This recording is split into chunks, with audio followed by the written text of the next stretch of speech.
Ladies and gentlemen, welcome to another Shane and Deeks show, if you will.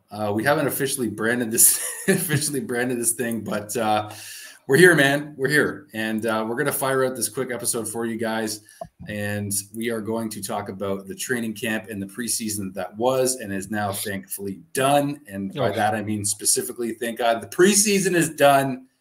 We couldn't wait for it to end, Shane. Let's just say that. That was rough, man. That was rough. Yeah, no. Thank God it's over. We get to meaningful games with points, games with full NHL rosters. Yeah, that'll feel pretty good. I think so. So we're going to just jump right to it, guys. We're going to talk about who is going to make this opening night roster for the Montreal Canadiens, who had the best camp, who maybe had a bit of a disappointing camp. A lot happened in this training camp, and we're going to just get right down to the nitty-gritty here. And I'm going to be relying on my co-host Shane Gaumont here for some information in the sense of, you get to follow the team a little more closely, just, working every day in the podcast industry on Tony Marinaro's Sick podcast with the Sick team, Anello and Sammy, everybody there. I watch the show all the time because, my boy is on there, Master Control himself. There he is, Shane Gaumont. Love seeing you get on camera more too. That's been really cool to see you fill in. So what do you think, man? Like, in terms of training camp here, let's jump right in. So it's all done. And now, by the time this episode comes out, the roster may be released because it's being released 5 p.m. Monday. This is Sunday. So we're going to give who we feel like are going to make the roster and who might not quite yet, Shaner. So I'm just going to let you jump in, buddy. Who do you think, in terms of the lineup, we are going to see on opening night against the Leafs on Wednesday night, my friend? Yes, sir. Well, today was, the big waiver day, right? A bunch of teams were placing players on waivers, and the Habs did not, which means, you can assume that Justin Barron, Michael Pizzetta, Alex Barré-Boulet, all making the team, all there to start the season, will not be sent down to Laval. Now, there are other guys who are waiver exempt who could go down, right? So, Emil Heineman is one of them. Arber Xhekaj. Now, don't be surprised to see Arber Xhekaj penciled in for Laval, but that is simply a cap move. You know what I mean? Like, it's impossible to explain, but Don't be shocked to see it. He will be with the Habs, though. That I can pretty much guarantee, especially after last game. Joshua Roy is also another one who is waiver exempt. He could go up and down as the Habs please. I think Emil Heineman will be the quote-unquote casualty, if you will. Not that he had a bad camp or anything. I think he simply benefits from going to Laval instead of staying with the Habs. With the Habs, he'd probably be the 13th forward, maybe even 14th forward.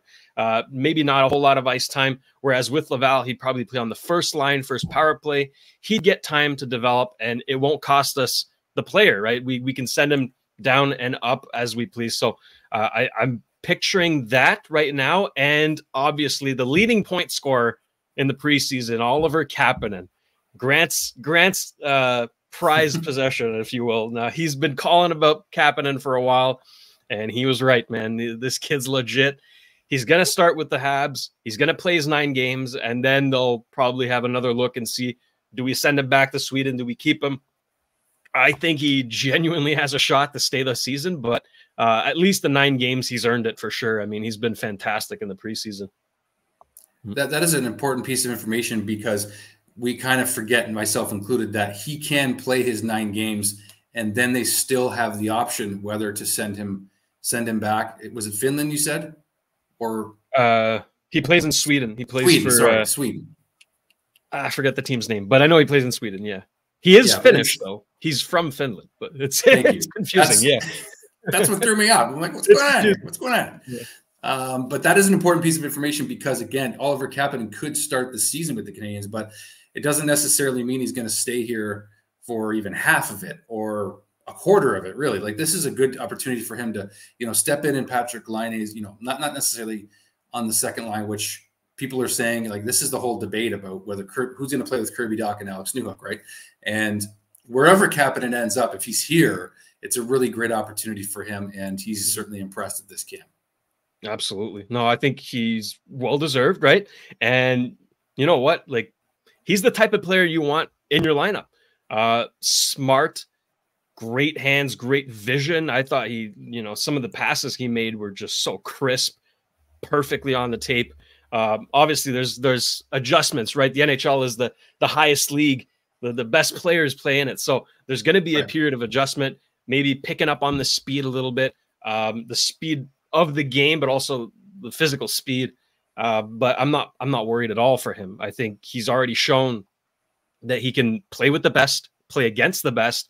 He's been great in the face-off circle. Defensively, he hasn't looked out of place.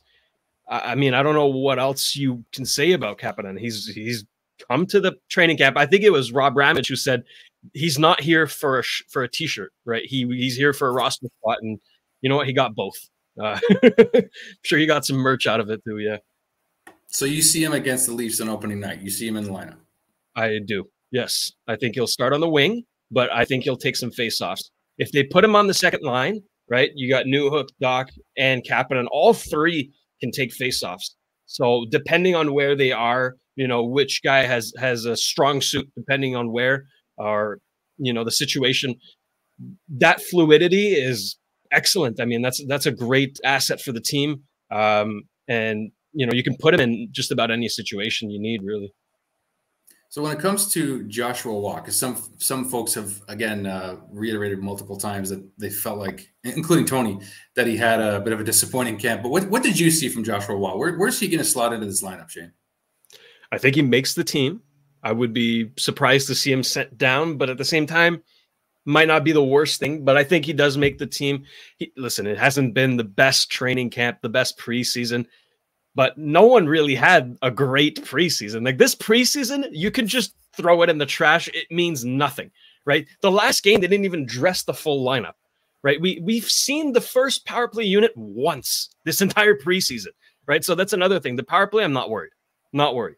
But for Waugh, I mean, you saw what he did in Laval last year. He dominated. He wasn't just good. He dominated. And when he went to the NHL, he looked like an NHL player. I'm sure he'll be fine, shaking off the rust from the summer, getting back in the groove. I'm not worried. Not at all. Does Logan Mailloux start the season with the Canadiens? Because from what I'm seeing, there's a consensus that, especially with David Reinbacher going down with major injury and major surgery required, that it seems like just a bit of the shakiness that Logan had in camp. Where do you see him starting the season? I do see him in Laval, but that's not a slight against him. Right, it's only because the Habs have so many good defensemen, and because Justin Barron is waiver eligible, right? So, whereas Mailloux isn't, so he can just go through waivers. He doesn't have to go through waivers. Essentially, he goes directly to Laval, no questions about it. Struble has earned a spot with the team. Yep. Xhekaj is indispensable. Yesterday's game against Ottawa, right? Sure, you got the fight, but the rest of the game, I'm not exaggerating. I thought Xhekaj might have been the best defenseman on the team. He scored a goal. He was, maybe except for Gouli. Gouli had a great game. God, I love Gouli. It is good to see him back. It is good to see Gouli back. And I'm going to do my best Travis Green impression right now after Xhekaj's goal. Just shaking his head. Shaking his head. Beautiful, beautiful. But Xhekaj is indispensable to this team. You saw it in the post-game interview when he said, like, I'll stick up for anybody, right? We are a team. That is gold in a locker room. That's how you bring guys together. A guy like that, you cannot just discard him, all right? There might be a rotation during the season between Xhekaj, Struble, Barron. You have to expect it, depending on the opponent, depending on how these guys are playing at the moment. But I think that'll be your group. And then Mailloux and Laval, he's going to be the number 1D. He's going to have number 1 power play time. Fantastic, right? And he's going to be the first call-up. If there's one guy that's really struggling, you want to send him down, or if there's an injury, Mailloux's up. That's it. I think that's a perfect scenario right now. I have this title prepared because this is what I really feel like from an overall impact perspective. This was Arber Xhekaj's camp, man. Like, this was – it's not – like, I don't know how else to put it. Like, he made more headlines, of course, just because of what happened, with Pare, right? Pare. Yep.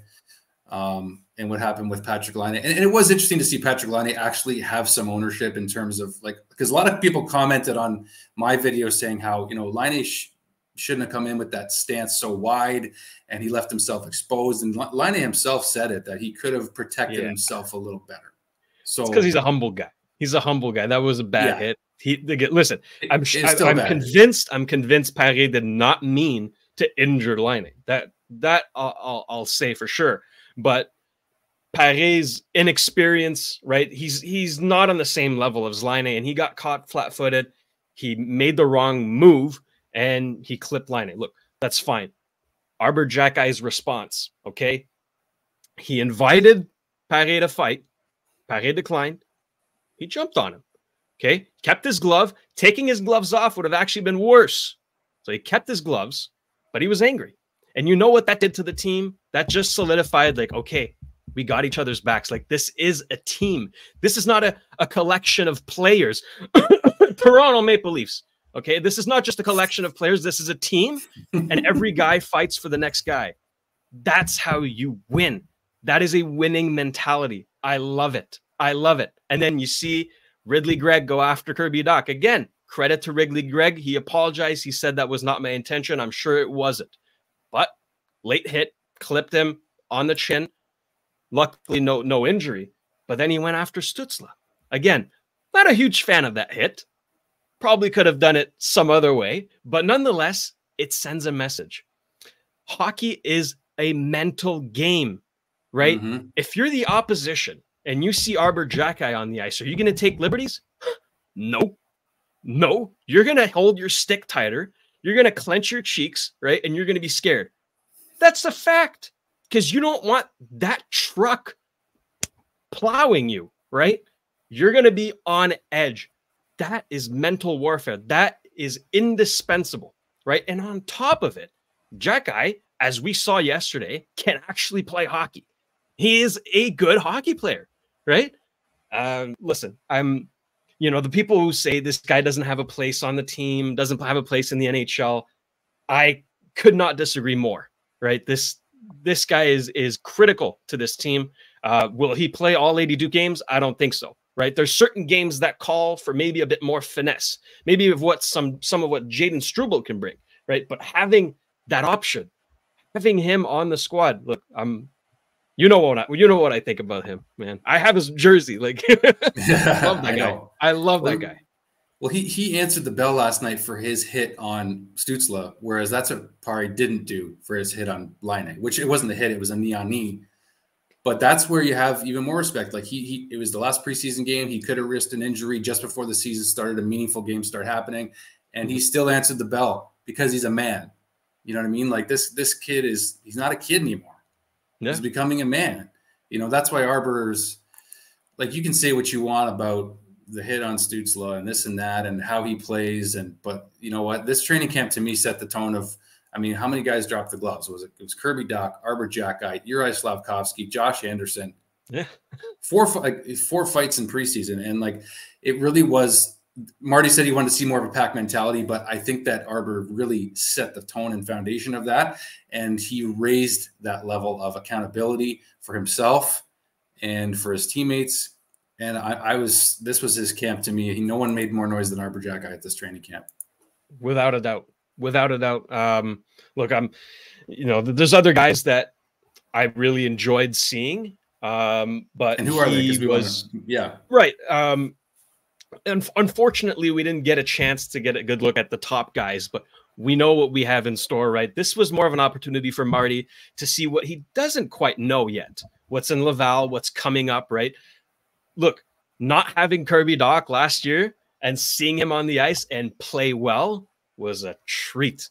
Okay, I missed that guy. I didn't know how much I missed that guy. He is fantastic. I love Kirby Dach. I love what he brings to this team. I'm really excited to see a healthy season. I'm knocking on wood here. Healthy season, 82 games. Please, please, please. We need it. He's going to be fantastic in that second line center role. Thank you. I'm really excited for that. Look, Christian Dvorak has been a mixed bag for some, right?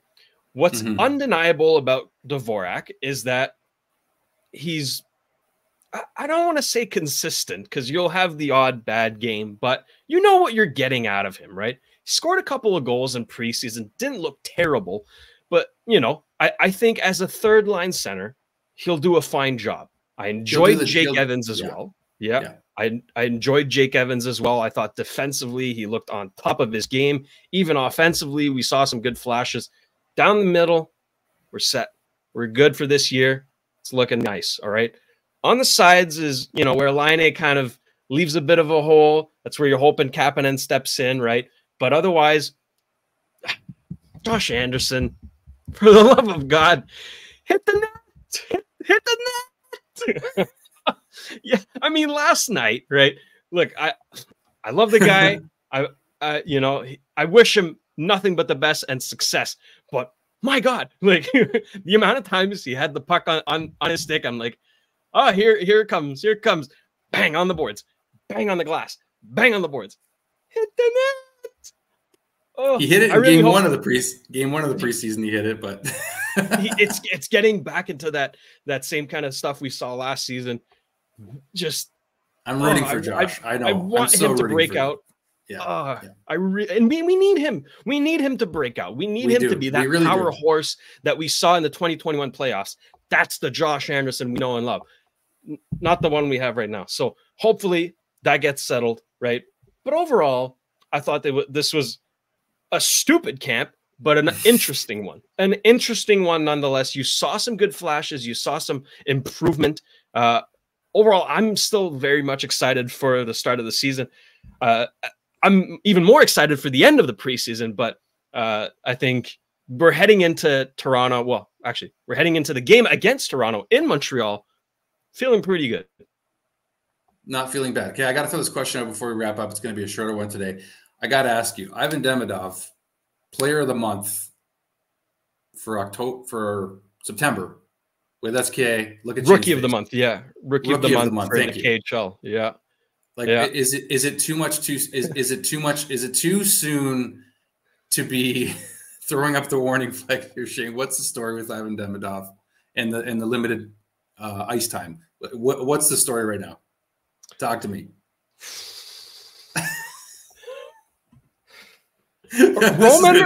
Roman Rottenberg, not a fan. Not a fan of his. Your best player, and I'm not saying that with a bias. Literally, your best player, 8 points in 10 games. You put him on the fourth line, 4 minutes a game, no shifts in the third. The next game after that, doesn't even play. Guess what? You get shut out. That's what happens. Look, that was the concern with Demidov heading into the draft, right? We've seen that with SKA twice before. Matvei Michkov, best player on the team, didn't play. Marat Kusnedinov, that's a mouthful, did not play either, right? It's clearly out of spite. And this bozo, this idiot, has the gall to say that, you know what? He's, there's a system and he's got to fit in it. Ugh, get out of here. That's the biggest load of bullshit I've ever heard. Come on, man. It's clearly out of spite. He knows that Demidov's out of there as soon as the season's over. He's coming to Montreal, right? Yeah. He's like, in his head, he's like, well, he doesn't want to be on this team. Why should I make him play, right? Little baby. That's your best player, man. That's your best player. That's a loser mentality.